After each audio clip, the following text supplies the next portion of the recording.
नमस्कार, मैं हूं जितेंद्र शर्मा और आप देख रहे हैं पीपल्स अपडेट।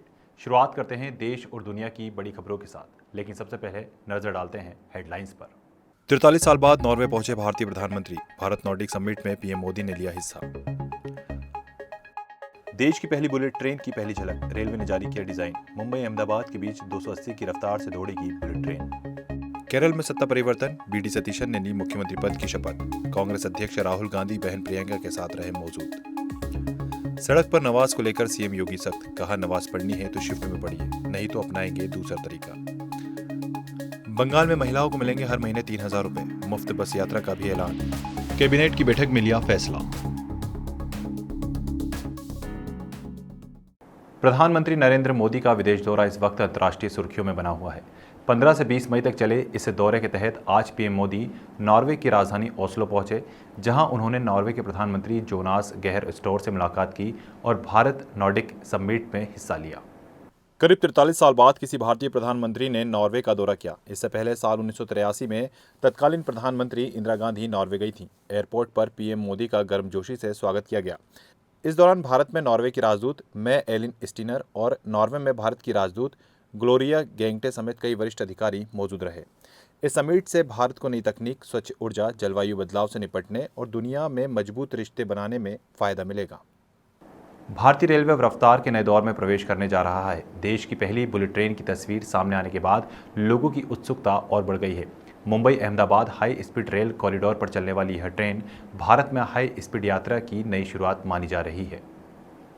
भारतीय रेलवे ने देश की पहली बुलेट ट्रेन का डिजाइन पब्लिश कर दिया है। नई दिल्ली स्थित रेलवे मंत्रालय में इस ट्रेन की तस्वीर लगाई गई है, जिसने लोगों के बीच उत्साह बढ़ा दिया है। 580 किलोमीटर लंबे इस प्रोजेक्ट में मुंबई से अहमदाबाद के बीच 12 स्टेशन बनाए जाएंगे।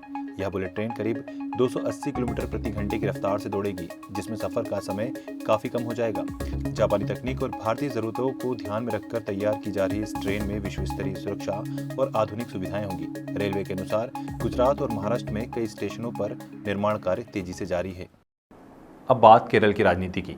राज्य में बड़ा राजनीतिक बदलाव देखने को मिला। कांग्रेस नेता बीडी सतीशन ने केरल के 13वें मुख्यमंत्री के रूप में शपथ ली। तिरुवनंतपुरम में आयोजित भव्य समारोह में 20 मंत्रियों ने भी पद और गोपनीयता की शपथ ली, जिसमें 14 नए चेहरे शामिल हैं। इस कार्यक्रम में राहुल गांधी, प्रियंका गांधी और कांग्रेस अध्यक्ष मल्लिकार्जुन खड़गे भी मौजूद रहे। शपथ के तुरंत बाद मुख्यमंत्री सतीशन ने सचिवालय पहुंचकर पदभार संभाला और नई सरकार की शुरुआत की। उत्तर प्रदेश के मुख्यमंत्री योगी आदित्यनाथ ने सार्वजनिक स्थानों पर धार्मिक गतिविधियों को लेकर बड़ा और सख्त संदेश दिया। उन्होंने कहा कि नमाज पढ़नी है, शिफ्ट में पढ़िए, प्यार से मानेंगे तो ठीक, नहीं मानेंगे तो दूसरा तरीका अपनाएंगे। मुख्यमंत्री योगी ने कहा कि सड़कें आम जनता और यातायात के लिए होती हैं, धार्मिक आयोजनों के लिए नहीं। उन्होंने साफ कहा कि नमाज या किसी भी धार्मिक गतिविधियों के लिए तय स्थानों का उपयोग किया जाए। उन्होंने साफ कहा कि नमाज या किसी भी धार्मिक गतिविधियों के लिए तय स्थानों का उपयोग किया जाए या वैकल्पिक व्यवस्था अपनाई जाए। अपने शब्दों में सख्ती लाते हुए उन्होंने कहा, नमाज पढ़नी आवश्यक है, आप शिफ्ट में पढ़िए, हम उसको रोकेंगे नहीं, लेकिन सड़क पर नहीं। सड़क चलने के लिए एक आम नागरिक के, एक बीमार व्यक्ति के लिए, एक आम नागरिक के लिए, एक कामगार के लिए, एक कर्मचारी के लिए, एक सामान्य नागरिक के लिए, एक व्यापारी के लिए हम सड़क को बाधित नहीं करने देंगे। प्यार से मानेंगे, ठीक बात है, नहीं मानेंगे तो दूसरा तरीका अपनाएंगे।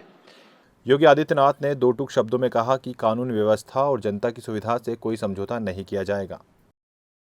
पश्चिम बंगाल से महिलाओं के लिए बड़ी और राहत की खबर सामने आई है। शुभेंदु सरकार ने महिलाओं को आर्थिक सहायता देने के लिए नई योजना का ऐलान किया है।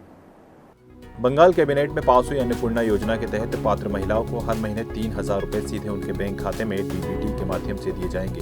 इसके साथ ही 1 जून 2026 से सरकारी बसों में महिलाओं के लिए मुफ्त यात्रा सुविधा भी शुरू की जाएगी। सरकार का कहना है कि यह कदम महिलाओं की आर्थिक और सामाजिक स्वतंत्रता को मजबूत करने की दिशा में अहम साबित होगा। फिलहाल इस बुलेटिन में इतना ही। देश और दुनिया की हर बड़ी खबर के लिए देखते रहें पीपल्स अपडेट।